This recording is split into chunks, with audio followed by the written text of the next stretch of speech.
The dirt road kicked up dust as the stagecoach rattled to a stop in front of Willow Creek's only saloon, the sound of horses' hooves and iron wheels momentarily drowning out the piano music drifting through the swinging doors. Faith Campbell stepped down into the blistering heat of the Arizona Territory, summer of 1878, her green eyes squinting against the harsh sunlight.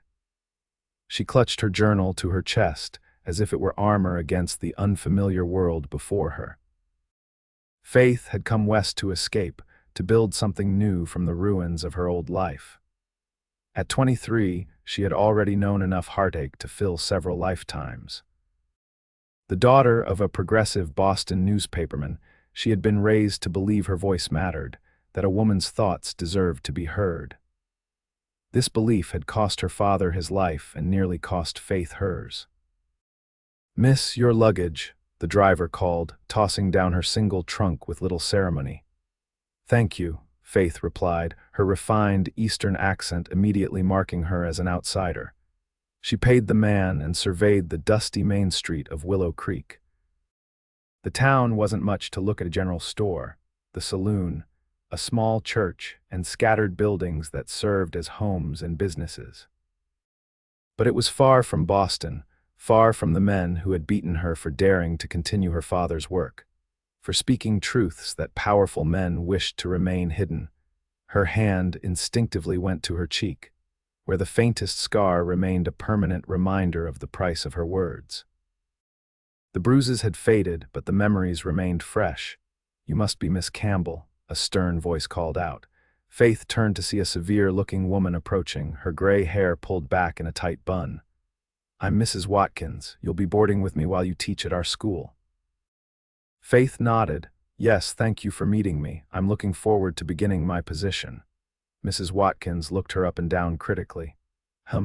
Well, this isn't Boston, Miss Campbell. Our ways are simpler here. The children need basic education, not fancy ideas." "I understand," Faith replied, though her heart sank a little.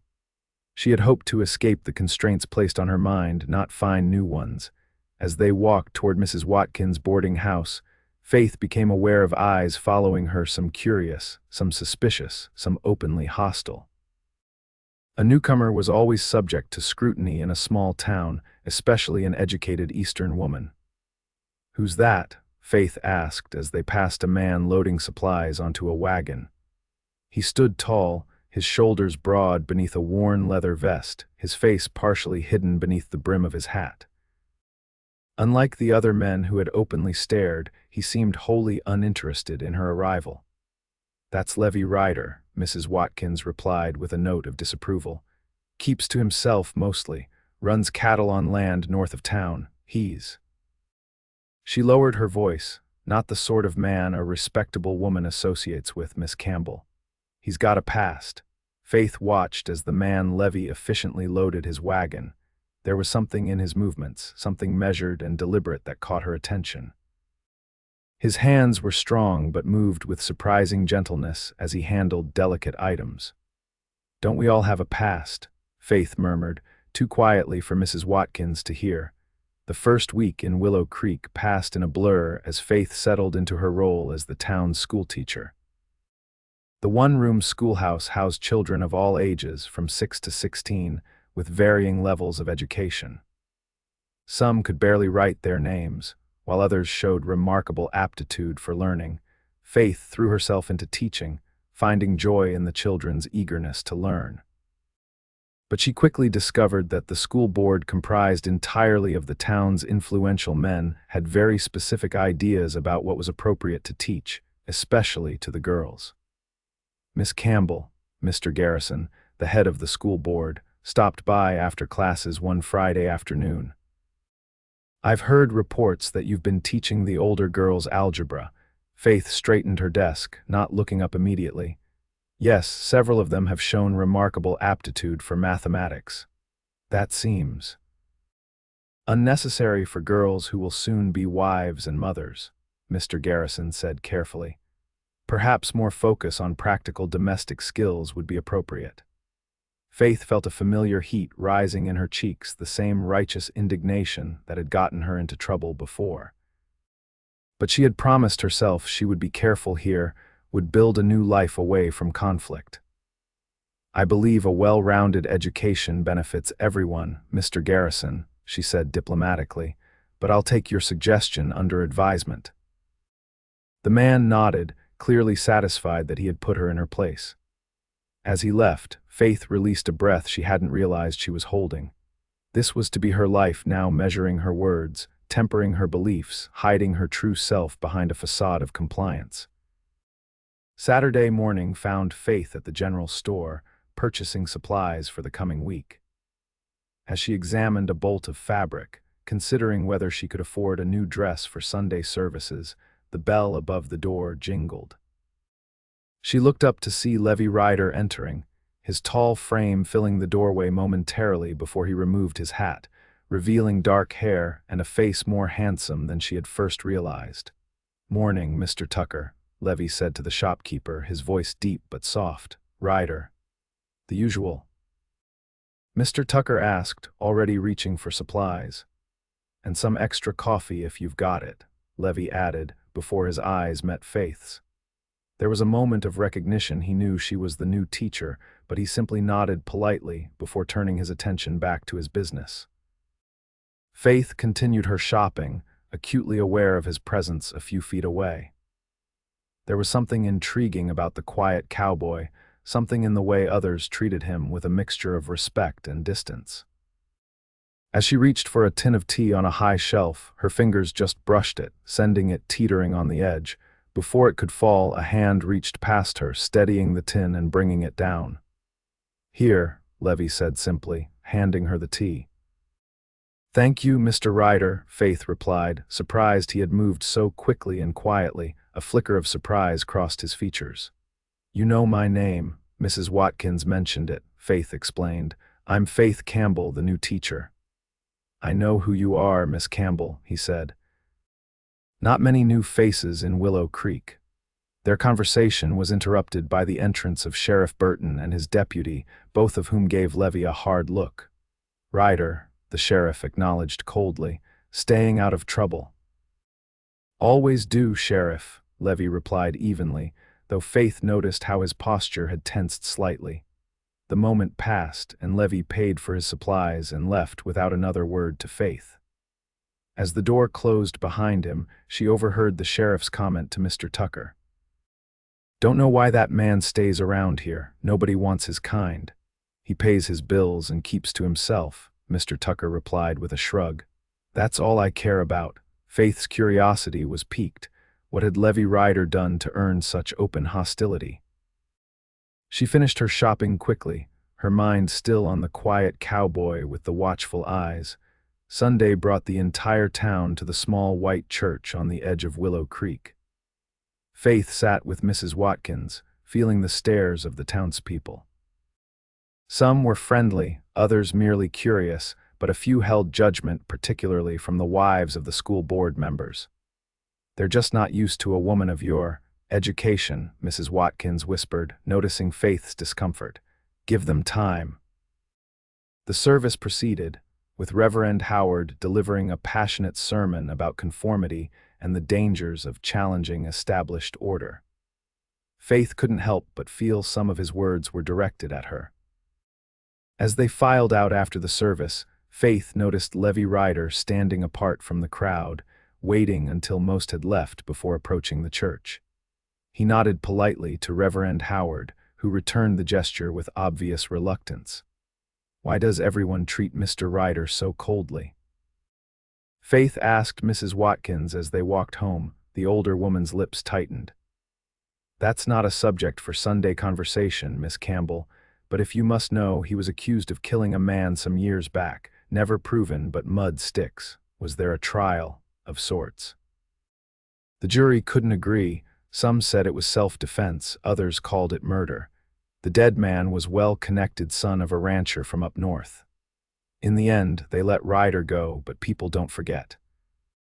Faith considered this information, thinking of the gentle way Levi had handled the tea tin, the quiet dignity with which he faced the town's judgment. It seemed at odds with the image of a killer. The following weeks fell into a pattern. Faith taught during the day, walked around town in the evenings, and kept to herself on weekends.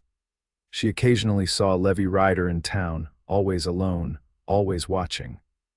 They exchanged nods but no words. It wasn't until early October that their paths crossed meaningfully again. Faith had stayed late at the schoolhouse, grading papers and preparing lessons.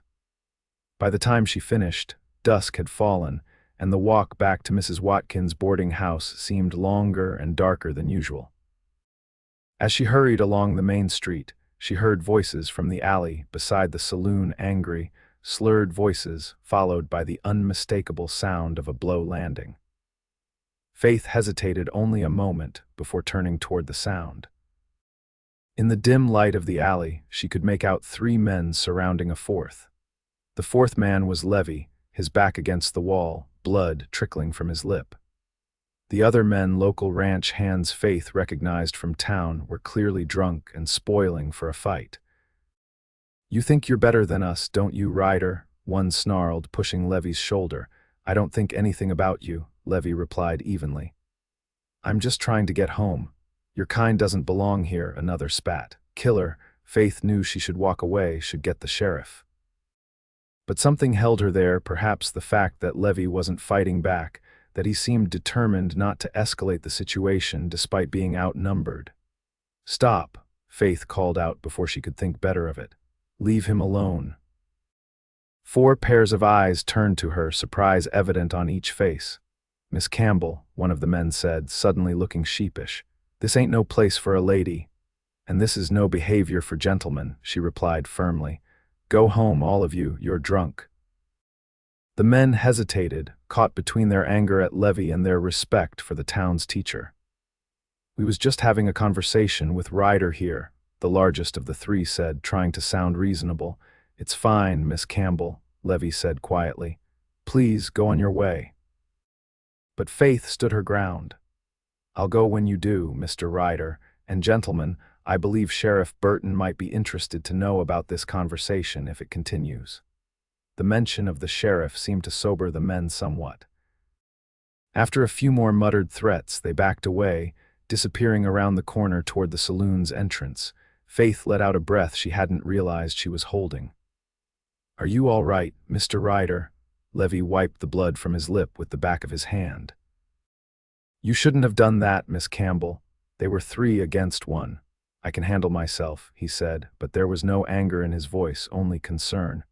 "But now you've associated yourself with me publicly. That won't do your reputation any favors." Faith couldn't help but smile at that. "My reputation has survived worse, Mr. Ryder."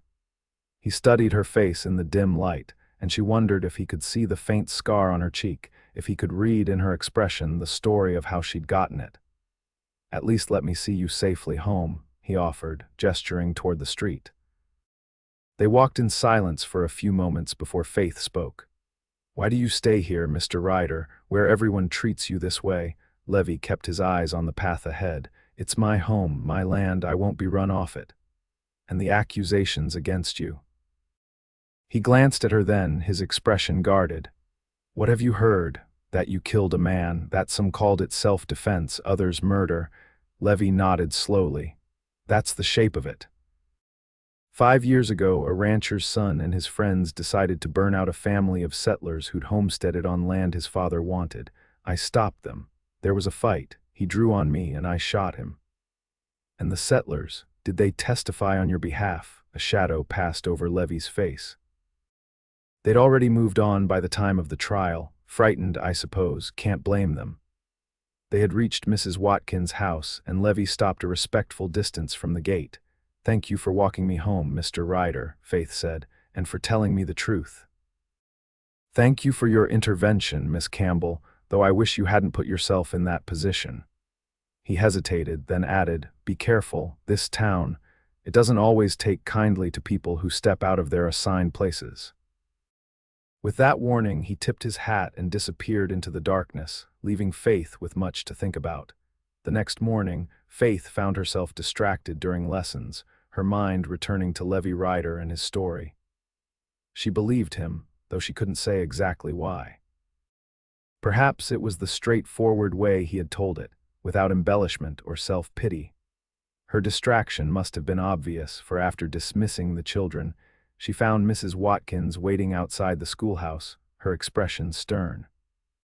"Miss Campbell, I've heard disturbing news," the older woman said without preamble. "That you were seen in the company of Levi Ryder last evening after dark." Faith sighed. Small towns and their gossip.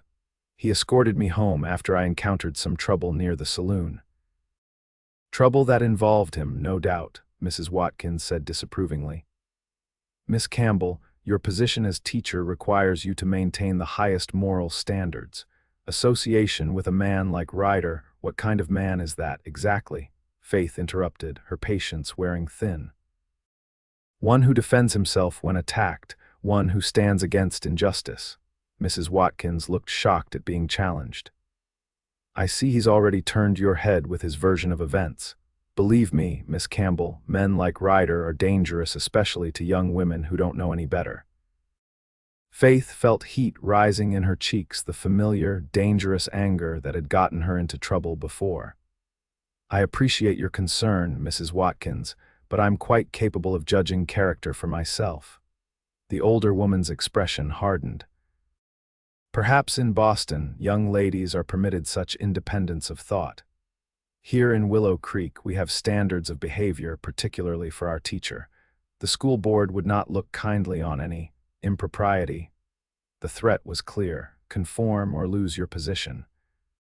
Faith had heard similar warnings before, had ignored them, and had paid the price. But she was older now, wiser. She knew when to fight and when to appear to yield. "I understand," she said, forcing a contrite tone. "I'll be more careful about appearances, Mrs." Watkins seemed satisfied with this apparent capitulation and left Faith to lock up the schoolhouse. As she turned the key in the door, Faith wondered how long she could continue this charade, pretending to be someone she wasn't just to keep the peace. The answer, as it turned out, was less than a week. The trouble began during Thursday's lessons.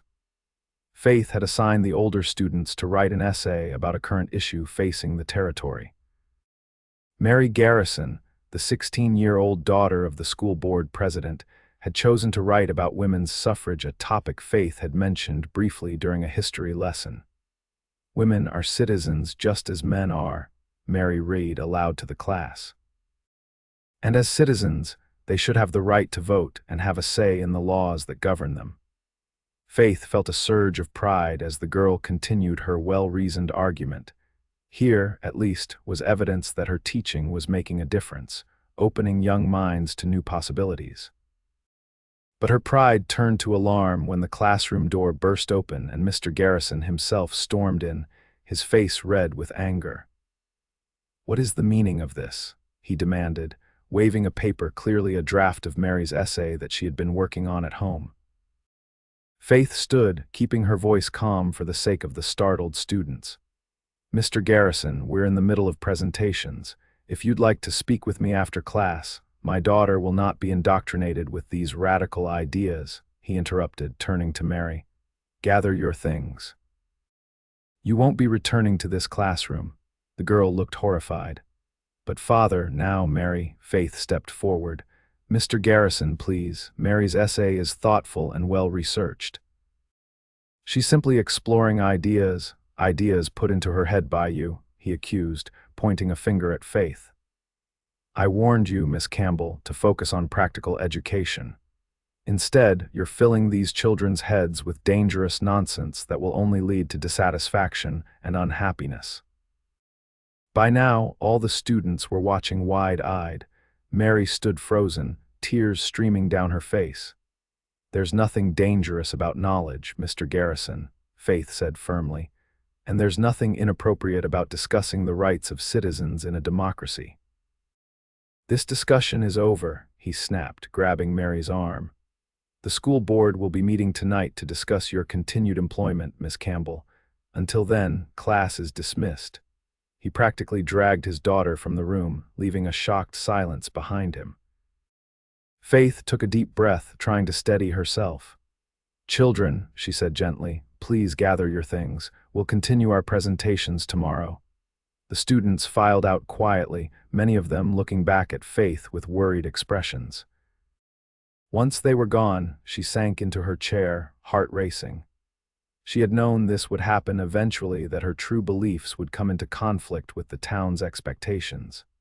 But she hadn't expected it to come so soon, or at the expense of a bright student like Mary.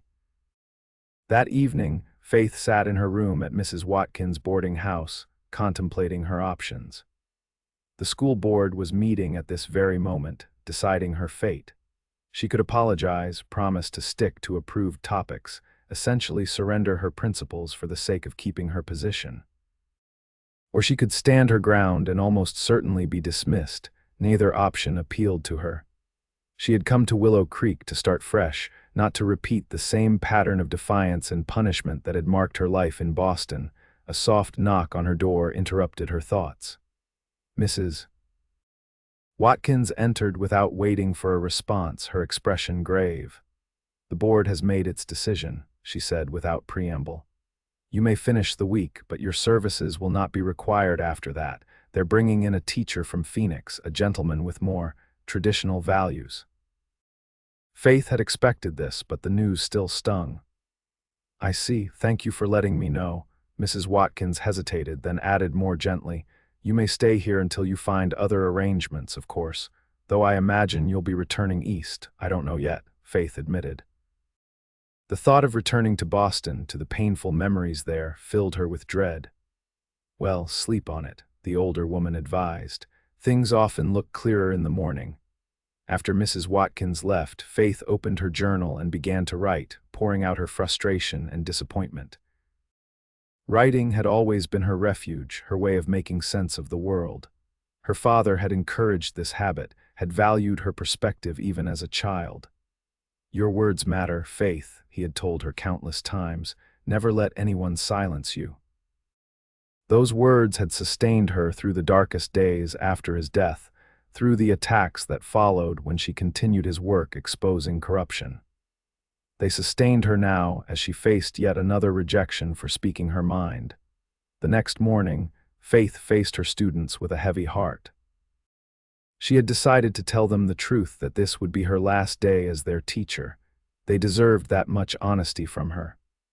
"But why, Miss Campbell?" little Emma Tucker asked, her eyes wide with confusion. "Did we do something wrong?" "No, sweetheart," Faith assured her. "Sometimes adults disagree about important things, like what should be taught in school." "Is it because of Mary's essay?" asked Thomas, one of the older boys. "Because that isn't fair." Faith chose her words carefully. "The school board and I have different ideas about education. They believe certain topics aren't appropriate for the classroom. I believe knowledge should never be feared, and that asking questions is how we grow and learn. So they're firing you for teaching us to think." Thomas pressed, showing the sharp intelligence that had made him one of Faith's favorite students.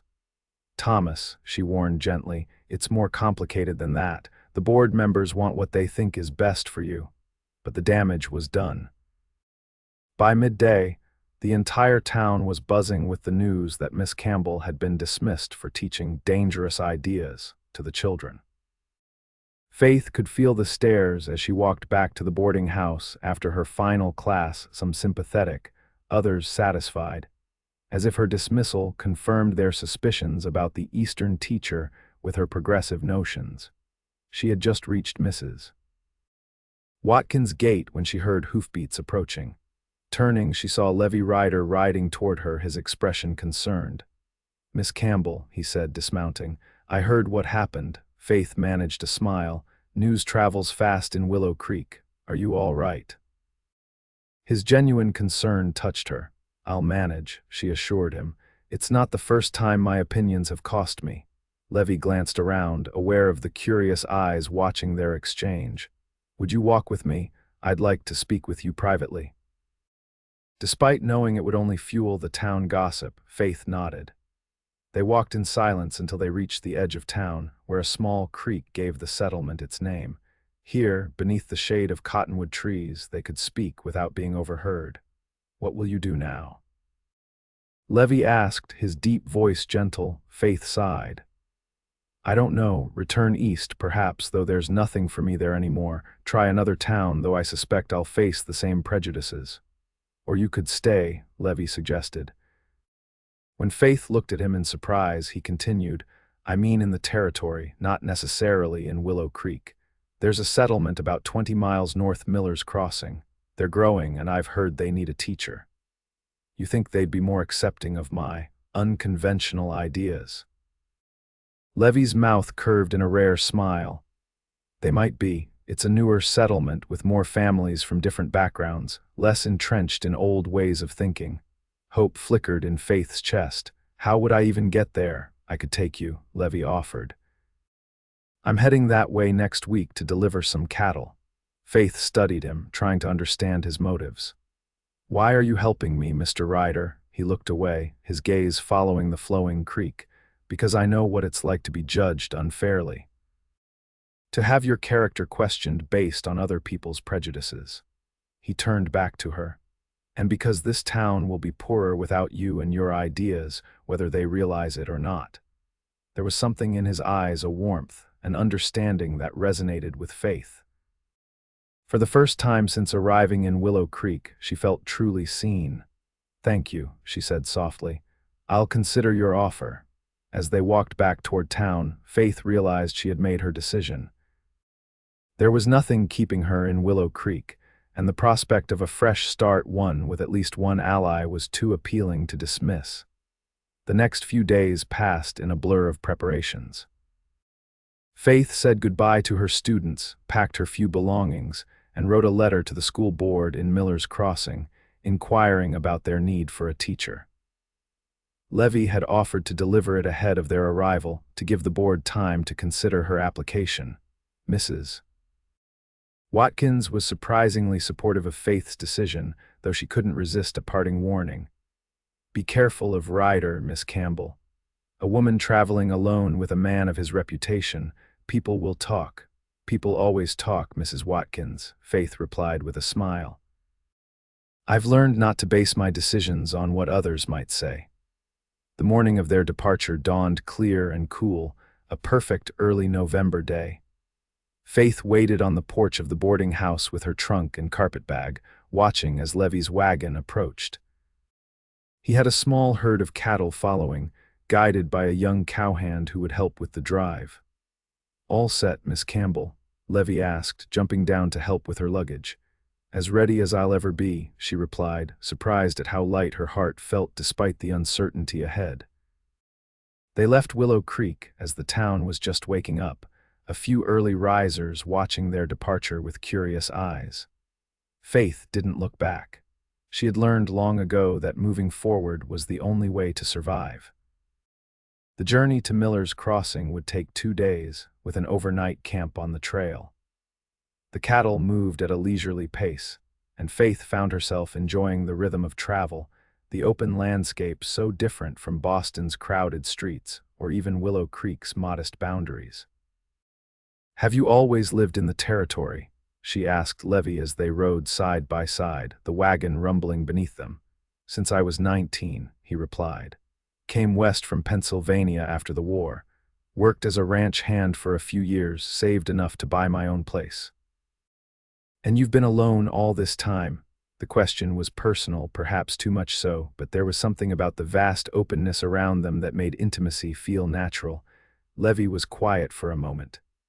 I was married briefly. She died in childbirth, along with our son. That was before the trouble that gave me my reputation. I'm sorry, Faith said softly, understanding now some of the sadness she had glimpsed in his eyes. Life goes on, he said simply. What about you? What brought you all the way from Boston to a dusty little town like Willow Creek? Faith's hand went instinctively to her cheek, to the scar that told part of her story. My father was a newspaper editor. He exposed corruption, wrote about injustice. After he was murdered for what he wrote, I tried to continue his work. Levi's eyes darkened. And you paid a price for it. Yes. Faith didn't elaborate on the night 3 men had broken into her office, had beaten her and warned her to stop writing, to stop asking questions. She didn't need to. Levi seemed to understand what remained unspoken. Brave, he said quietly. Foolish, maybe, but brave. That's what my father always said about speaking truth, that it required both courage and folly. They fell into companionable silence after that, each lost in their own thoughts as the wagon rolled on through the rugged landscape. By late afternoon, Levi called for them to make camp near a small stream, where water and grazing were available for the cattle. Faith helped set up camp, gathering firewood while Levi and his hired hand, a quiet young man named Jake, tended to the animals. It felt good to be useful, to work with her hands after months of teaching.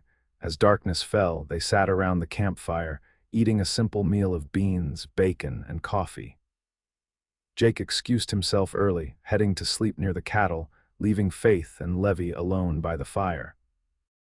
"Tell me about Miller's Crossing," Faith said, pulling her shawl tighter against the evening chill. "What kind of place is it?" "Growing," Levi replied, adding a log to the fire. "Started as a mining town, but when the silver played out, it reinvented itself. Good farming land nearby, some ranching. The people there are different from Willow Creek, more accepting, I suppose. They judge a person by what they do, not where they came from or what rumors follow them." "Sounds almost too good to be true," Faith said skeptically. Levi smiled, the firelight catching the angles of his face. "Oh, it has its problems like anywhere, but it might be a place where someone like you, someone with ideas and courage, could find a home. And you, is it a home for you?" He shook his head. "My ranch is my home. But Miller's Crossing is where I do business, where I can walk down the street without watching my back." Faith studied him across the flames, this man who had also been judged and found wanting by a town's narrow standards. In him, she recognized a kindred spirit, someone who valued truth and justice over popularity or ease. "Thank you," she said suddenly. "For what?" "For this. For helping me when you had no obligation to do so." Levi's eyes met hers, steady and warm. "Maybe I understand what it's like to need a second chance." The moment stretched between them, filled with unspoken understanding.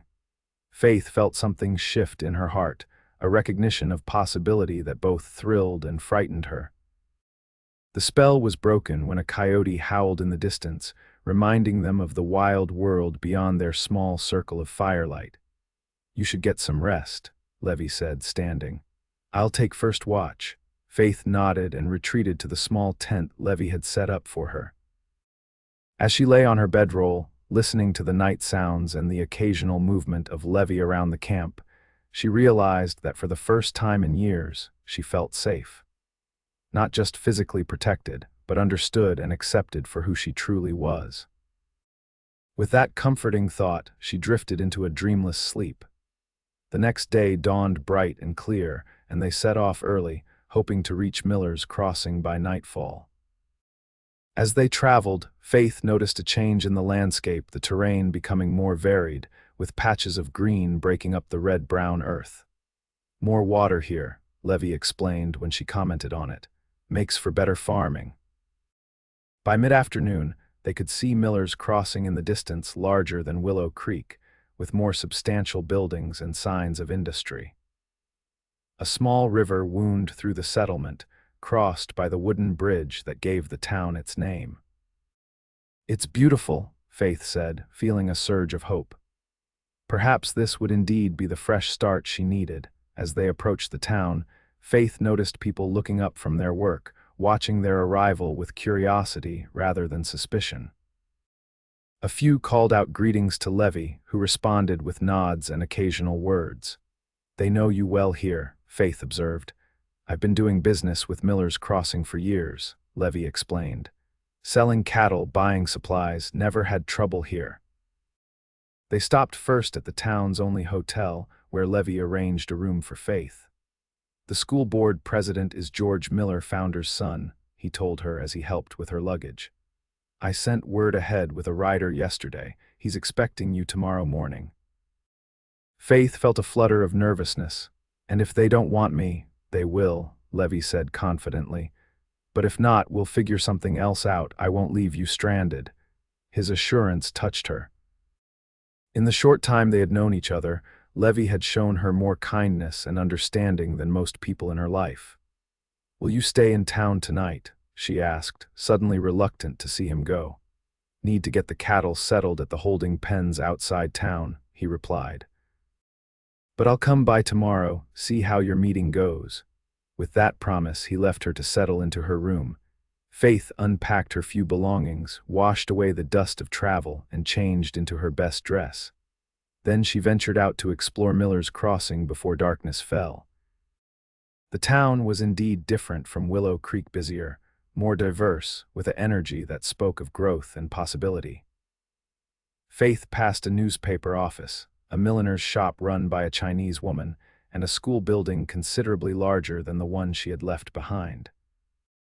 As she paused to look at the school, a voice spoke behind her. "You must be Miss Campbell." Faith turned to see a middle-aged man with kind eyes and a trim beard. "Yes, I am. George Miller," he introduced himself, extending a hand which Faith shook, noting his look of approval at her firm grip. "Levi Ryder's message arrived yesterday, said you might be interested in our teaching position." "I am," Faith confirmed. "Though I should warn you, Mr. Miller, I was asked to leave my position in Willow Creek because my teaching methods were considered progressive." To her surprise, Miller chuckled. "Miss Campbell, we're a young town with young ideas. Progressive doesn't frighten us as long as the children learn what they need to succeed in life." He gestured to the school building. "Would you like to see inside? Get a feel for the place before our formal meeting tomorrow?" Faith agreed eagerly, and Miller gave her a tour of the schoolhouse, 3 rooms instead of 1, with newer books and supplies than she had worked with in Willow Creek. "We value education here," Miller explained. "Many of our families came west for opportunity, not to recreate the limitations they left behind." By the time they parted, Faith felt cautiously optimistic about her prospects. Miller hadn't guaranteed her the position, but he had listened to her ideas about education with genuine interest rather than suspicion. The next morning, Faith met formally with the school board, 5 members including Miller, 2 men and 2 women. Their questions were thoughtful, focused on her qualifications and teaching philosophy rather than her personal beliefs or background. "We understand you encourage discussion of current issues," one of the women, Mrs. Chen, said. "We consider that valuable, though we would expect balance in how topics are presented." "Of course," Faith agreed. "Education should teach children how to think, not what to think." By the end of the meeting, Faith had been offered the position, starting immediately. The previous teacher had left to care for an ailing parent, and the children had been without regular instruction for nearly a month. "We can arrange boarding for you with the Wilsons," Miller told her. "They have a spare room and have boarded teachers before." "Unless you have other arrangements in mind." "That sounds perfect," Faith said, unable to contain her smile. "I can start as soon as you'd like." "Monday morning then," Miller decided. "That gives you the weekend to settle in." Faith left the meeting feeling lightheaded with relief and excitement. She had found a place where her ideas and abilities were valued, where she might build a real life. Her first thought was to share the news with Levi. She found him at the general store purchasing supplies before his return journey. "They offered me the position," she told him, barely containing her excitement. "I start Monday." The smile that spread across Levi's face warmed her heart. "I knew they would. Congratulations, Miss Campbell." "Faith," she corrected him. "After everything, I think you can call me Faith." "Faith," he repeated, her name sounding different in his deep voice. "It suits you." "I couldn't have done this without you, Levi," she said earnestly. "I don't know how to thank you." "Seeing you get the chance you deserve is thanks enough," he replied. After a moment's hesitation, he added, "I'll be bringing cattle to Miller's Crossing again next month. Perhaps I could call on you then, see how you're settling in." "I'd like that very much," Faith said, surprised by how much she meant it. They parted soon after, Levi needing to start his journey home before darkness fell. Faith watched him ride away, feeling a curious mixture of gratitude, admiration, and something deeper she wasn't yet ready to name. The next weeks passed in a blur of activity, as Faith settled into her new life in Miller's Crossing. The Wilsons were a kind, elderly couple who gave her the perfect balance of company and privacy. The school children, initially wary of another new teacher, quickly responded to her enthusiasm and respect for their ideas. True to his word, Levi returned to Miller's Crossing a month later. Faith found herself watching for him, heart quickening when she spotted his wagon coming into town. He called on her that evening at the Wilsons, and they walked through town, Faith eagerly showing him her new world. "The children are wonderful," she told him, "so curious, so hungry to learn. And the parents support what I'm doing. They ask questions about their children's progress, offer to help with special projects." "I'm glad," Levi said, watching her animated face with a smile. "You belong here, Faith. Anyone can see that." They reached the bridge that gave the town its name, stopping midway to look down at the river flowing beneath them. "And you?" Faith asked. "How are things at your ranch in Willow Creek?" A shadow passed over Levi's face. "Same as always. The work doesn't change, nor do people's memories." Faith reached out impulsively, touching his arm. "I wish it were different for you." He covered her hand with his own. "Don't worry about me. I've made my peace with it." But Faith could see that wasn't entirely true. Levi carried his isolation like an invisible weight, one she was beginning to wish she could lift from his shoulders. Over the next months, Levi's visits to Miller's Crossing became more frequent. Sometimes he had business cattle to sell, supplies to purchase, but increasingly, Faith suspected he made the journey simply to see her. For her part, Faith found herself looking forward to his visits with an intensity that both thrilled and frightened her.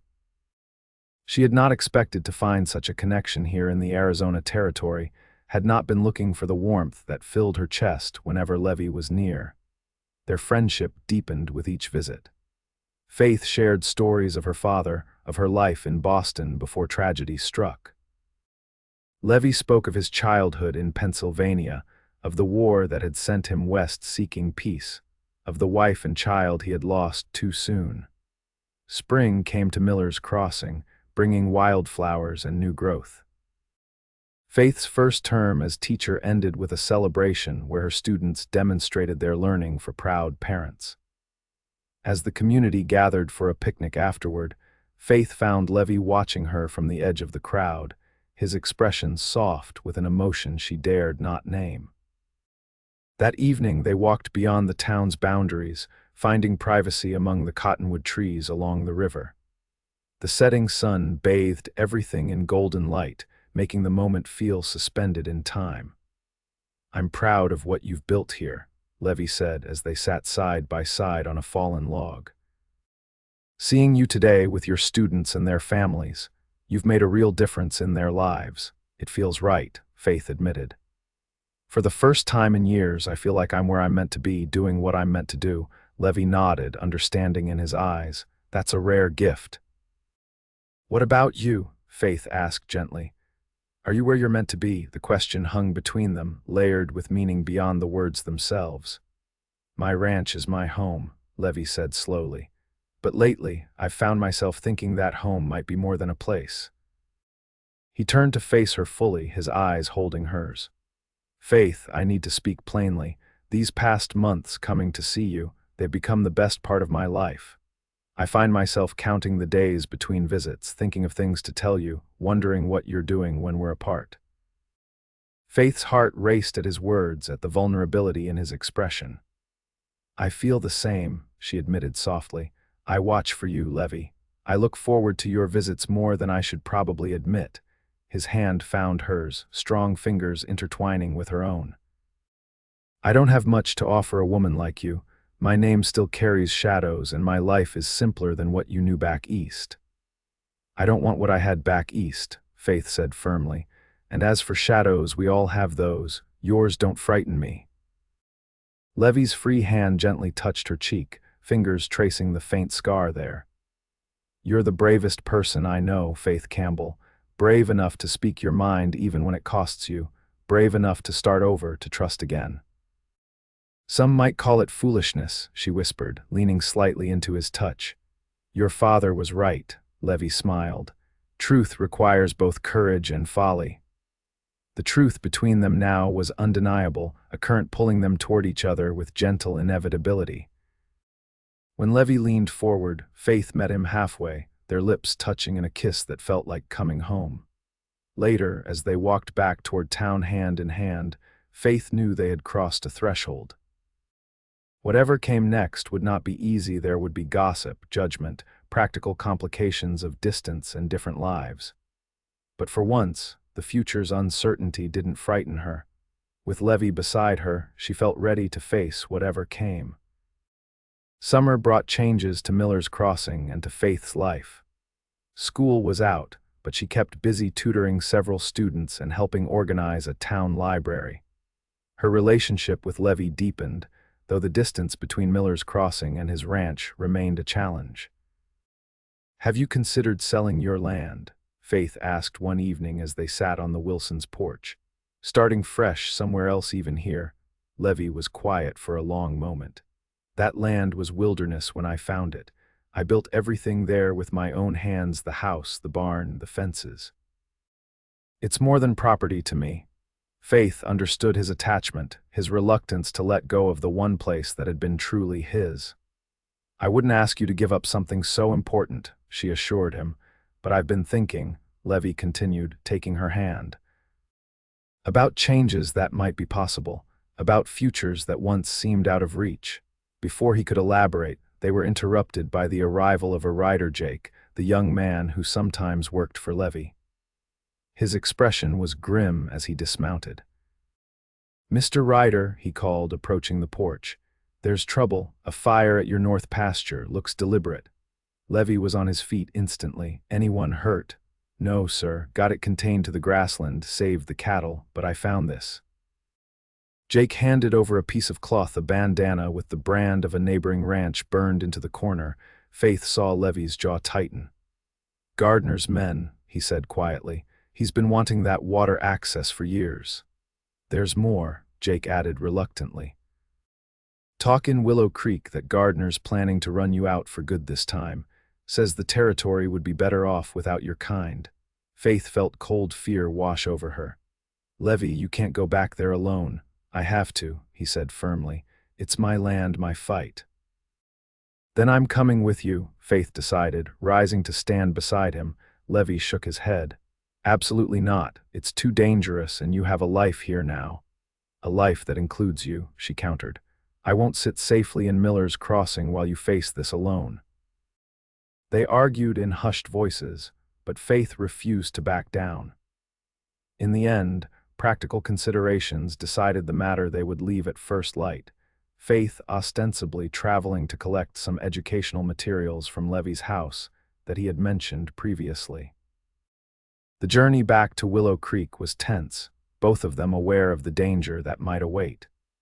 Faith had notified the Wilsons and George Miller of her brief absence, careful to maintain her professional reputation even in this unorthodox situation. Approaching Levi's ranch, Faith was struck by its beauty, a modest house and barn nestled against a backdrop of rugged hills, with grassland stretching toward distant mountains. Despite the circumstances, she could see why he loved this place, why he fought to keep it. "It's beautiful," she said softly. "It can be harsh too," Levi replied, eyes scanning the horizon for any signs of trouble.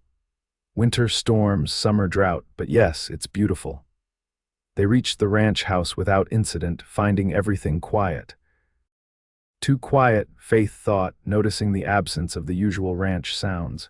"Something's wrong," Levi said, echoing her thoughts. He reached for the rifle stored beneath his wagon seat. "Stay close to me." They approached the house cautiously. The door stood slightly ajar. Levi would never have left it that way. With a gesture for Faith to stay back, he pushed the door open fully, rifle ready. The interior was dark and still. Levi lit a lantern, revealing overturned furniture and broken dishes, signs of a struggle or deliberate vandalism. "They've been here," Levi said grimly. "Recently." A noise outside made them both freeze. Levi extinguished the lantern and moved to the window, peering carefully around the edge of the curtain. "3 riders," he whispered, "Gardner and 2 of his men." Faith's heart raced with fear, but she forced herself to stay calm. "What do we do?" "There's a back way out, through the root cellar," Levi said, already moving toward the kitchen. "We can get to the barn that way, take the horses." But before they could reach the kitchen, the front door burst open. Gardner, a large man with a florid face, stood framed in the doorway, two armed men flanking him. "Well, well," Gardner sneered, "Ryder's home after all, and not alone, I see." His eyes focused on Faith with ugly speculation. "Brought your woman back to your love nest, ain't that sweet?" Faith felt Levi tense beside her, saw his finger twitch near the rifle's trigger. She touched his arm lightly, a silent plea for caution. "Gardner," Levi said evenly, "you're trespassing on my property." The rancher laughed. "Not for long. This land should have been mine years ago, before you killed my nephew and charmed your way out of a hanging." "Your nephew drew first," Levi replied, his voice steady despite the tension Faith could feel radiating from him. "The jury saw the truth of it." "Truth," Gardner spat. "The truth is you're a killer who's outstayed his welcome in this territory, and now you've dragged a woman into your mess." He looked at Faith with false concern. "Madam, whatever he's told you, this man is dangerous. You'd be wise to step away." Faith raised her chin. "I know exactly who Levi Ryder is, Mr. Gardner, a good man who defended the helpless against bullies. It seems little has changed." Gardner's expression darkened. "You've got a mouth on you, lady. Reminds me of that troublemaking teacher Willow Creek finally got rid of." Faith smiled thinly. "I am that troublemaking teacher, Mr. Gardner, and I'm not easily intimidated." Surprise flickered across the rancher's face, followed by ugly amusement. "Well, ain't that fitting? A killer and a rabble-rouser, perfect match." He gestured to his men. "Take Ryder outside." "The lady, too, she's made her choice clear enough." What happened next unfolded in a blur of movement. As one of Gardner's men stepped forward, Levi swung his rifle, striking the man in the stomach. Faith seized a heavy iron skillet from the table, bringing it down on the second man's arm as he reached for his gun. Gardner bellowed in rage, drawing his own weapon, but Levi was faster. The rifle now pointed squarely at the rancher's chest. "Drop it," Levi ordered, his voice deadly quiet. For a tense moment, no one moved. Then, with a curse, Gardner lowered his gun. "This isn't over, Ryder," he growled. "Not by a long shot." "Actually, I believe it is," said a new voice from the doorway. All heads turned to see Sheriff Burton from Willow Creek, accompanied by several armed men, including, to Faith's surprise, George Miller from Miller's Crossing. "Mr. Miller," Faith gasped. The man nodded to her. "When you mentioned traveling to Levi's ranch, I got concerned. There's been talk." "I sent word to Sheriff Burton, thought it best to follow and make sure you were both safe." Sheriff Burton stepped forward, looking uncomfortable. "Gardner, your foreman confessed everything this morning. The fire setting, the threats, even that business 5 years back with the settlers. Said he couldn't live with it anymore." Gardner's face went from red to white. "Jenkins is lying. He's always been weak-minded." "He provided evidence," Burton continued, as if Gardner hadn't spoken. "Letters in your hand ordering those settlers burned out, ordering the harassment against Ryder here." The sheriff sighed heavily. "Truth is, I should have looked harder 5 years ago, but it was easier to believe a drifter like Ryder was guilty than a man like you." As the sheriff's men took Gardner and his companions into custody, Faith felt the tension drain from the room. Levi lowered his rifle, his expression a mixture of disbelief and cautious relief. "Is it really over?" Faith asked quietly. Sheriff Burton nodded. "Looks that way, Miss Campbell." "Gardner's going to face charges, serious ones. His days of running roughshod over this territory are done." After the sheriff and his prisoners departed, George Miller remained behind with Faith and Levi, explaining his intervention. "The Wilsons told me you were in a hurry to reach Levi's ranch," he said. "Given what I knew of the situation in Willow Creek, well, I've known Levi longer than most, never believed the stories about him." "Thank you," Levi said simply, the words carrying the weight of years of isolation and judgment. "What will you do now?" Miller asked. "Both of you," Faith and Levi exchanged glances, the question hanging between them. So much had changed in the span of a few hours. Threats lifted, names cleared, possibilities suddenly opened. "I don't know yet," Levi admitted. "I need time to think." "Of course," Miller said, preparing to leave. "Whatever you decide, Levi, you should know you'd be welcome in Miller's Crossing. We could use a man with your skills and integrity." After Miller left, Faith and Levi sat on the porch of his ranch house, watching the sunset paint the landscape in shades of gold and crimson. The beauty of the place was undeniable, as was the peace that seemed to settle over it now that the shadow of Gardner's threats had lifted.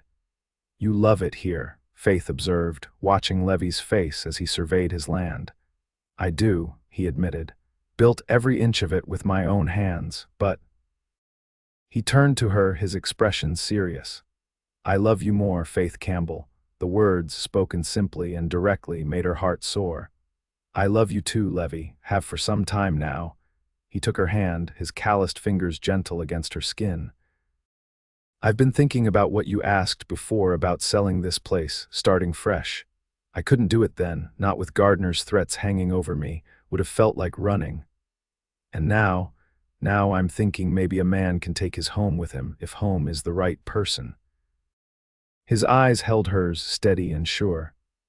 "I don't want to be apart from you, Faith. These past months traveling back and forth, it's not enough. I want to build a life with you if you'll have me." Faith felt tears sting her eyes. "Is that a proposal, Levi Ryder?" "I believe it is," he said, a smile warming his face, "though not a very eloquent one." "I don't need eloquence," Faith replied, her voice thick with emotion. "I just need you." Levi drew her close, his kiss a promise of the future they would build together. When they finally parted, he said, "I was thinking of Miller's Crossing. It's a good town, growing, room for a cattle operation nearby, and they already have the best teacher in the territory." Faith laughed, joy bubbling through her. "It sounds perfect." The next day, they rode to Willow Creek together, heads held high as they passed through the town that had rejected them both. A few people stared, but others, perhaps having heard of Gardner's arrest and the revelations that came with it, nodded in greeting. Change would come slowly to Willow Creek, but it would come.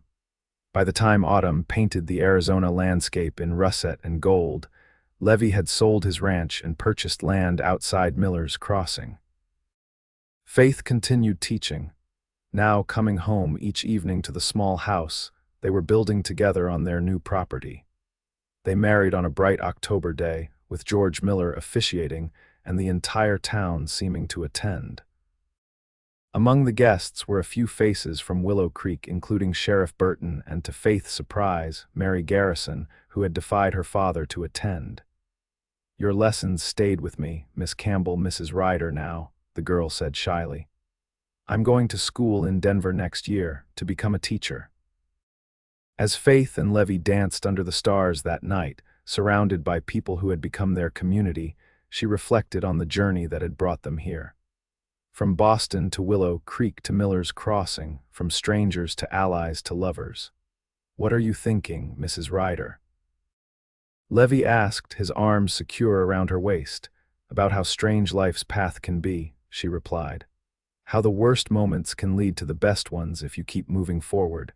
Levi's eyes were tender as he looked down at her. "You never stopped speaking your mind, even when it cost you. I admired that from the first moment I saw you. And you listened," Faith said softly. "When everyone else tried to silence me, you heard what I was really saying." "I'll listen for the rest of my life," he promised, the words an echo of that first meaningful conversation by the creek. "Your voice, your thoughts, your heart, they're the most precious sounds in my world." As they swayed beneath the stars, Faith knew they had both found what they had been seeking, not just love, but understanding. The courage to be themselves and the joy of being truly heard. In each other, they had found home. 5 years later, Faith stood on the porch of their expanded ranch house, watching as Levi taught their 4-year-old son James to ride his pony. Their 2-year-old daughter Alina played at her feet, building towers with wooden blocks that inevitably toppled. Miller's Crossing had grown into a prosperous town, with Faith now serving as principal of its expanded school. Levi's cattle operation had thrived, his reputation for fair dealing and quality stock spreading throughout the territory. Together, they had built a life richer than either could have imagined on that dusty day when Faith first arrived in Willow Creek. "Mama, look," James called out as he managed to guide his pony in a small circle without help. "I'm doing it." "I see you, sweetheart," Faith called back, pride warming her voice. "You're doing wonderfully." Levi's eyes met hers over their son's head, love and shared joy passing between them in that single glance. They had weathered storms together, both literal and metaphorical, and emerged stronger for it. Later that evening, with the children asleep and the house quiet, Faith sat at her desk writing in her journal. She had never abandoned the habit her father had instilled in her, the practice of putting thoughts to paper. But now, instead of exposing others' wrongs, she recorded the small joys and challenges of their daily life, preserving memories for their children's future. Levi came to stand behind her, his hands gentle on her shoulders. "Still writing the truth?" he asked softly. Faith leaned back against him, savoring his strength and warmth. "Always. The best kind of truth, the kind built on love and hope rather than anger. Your father would be proud of you," Levi said, "of the woman you've become, the difference you've made here." "And yours would be proud of you," Faith replied, knowing how Levi still sometimes doubted his worth despite all he had accomplished. The man who stood against injustice, who built something lasting with his hands and heart. That night, as they lay together in the darkness, Faith thought about the journey that had brought them here. From a beaten woman clutching her principles like armor to a woman fulfilled in every aspect of her life.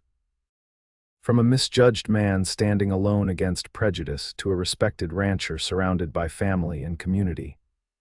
"I'm glad you spoke your mind that day," Levi whispered, as if reading her thoughts. "Even though it cost you, if you hadn't, our paths might never have crossed." "And I'm glad you listened," Faith replied, curling into his embrace. "When you said you'd listen all your life, I never dreamed how much that promise would mean." In the years that followed, Faith and Levi watched their children grow, their ranch prosper, and Miller's Crossing develop into one of the territory's most progressive communities. Faith's school became known throughout Arizona for its excellence, drawing families who valued education for both sons and daughters. They faced droughts that threatened the cattle, political battles over statehood and women's rights, the inevitable conflicts that arise between two strong-willed people sharing a life.